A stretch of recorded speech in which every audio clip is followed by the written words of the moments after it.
మహిళలకు పెద్దపీట వేస్తుంది తెలంగాణ ప్రభుత్వం. మహిళలు తమ కలలను సాకారం చేసుకునేందుకు అవసరమయ్యే సదుపాయాలు, అవకాశాలను వారికి సమకూరుస్తోంది. అందులో భాగంగా మహిళా సంఘాలకు డ్రోన్లను పంపిణీ చేయాలని రాష్ట్ర ప్రభుత్వం నిర్ణయించింది. కేంద్ర ప్రభుత్వ పథకం నమో డ్రోన్ దీదీ కింద మంజూరైన వాటితో పాటు మహిళా శక్తి పథకం కింద రాష్ట్ర ప్రభుత్వం కూడా మరో 27 డ్రోన్లను పంపిణీ చేయాలని నిర్ణయించింది.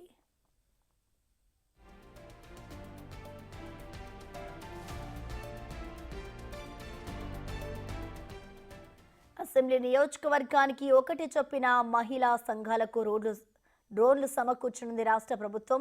యాంత్రీకరణ ద్వారా వ్యవసాయ రంగానికి ఊతమివ్వడంతో పాటు మహిళా సాధికారత కోసం కేంద్రం నమో డ్రోన్ దీదీ పథకాన్ని ప్రారంభించింది. ఇక దేశవ్యాప్తంగా 15,000 మహిళా సంఘాలకు డ్రోన్లను పంపిణీ చేసేందుకు 500 కోట్లను కేటాయించింది. ఈ పథకం కింద రాష్ట్రానికి 75 డ్రోన్లు మంజూరయ్యాయి. రాష్ట్రంలో 102 నియోజకవర్గాల్లో వ్యవసాయ కార్యకలాపాలు సాగుతున్నందున అక్కడే మహిళా సంఘాలకు డ్రోన్లను పంపిణీ చేయాల్సి ఉంటుంది. దీంతో మిగతా 27 డ్రోన్లను రాష్ట్ర ప్రభుత్వం సమకూర్చాలని నిర్ణయించింది.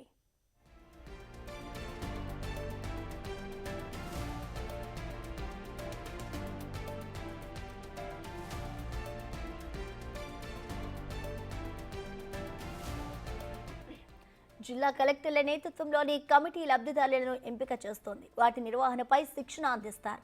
ఈ శిక్షణ పొందే వారికే కేంద్రం రాయితీ అందిస్తోంది.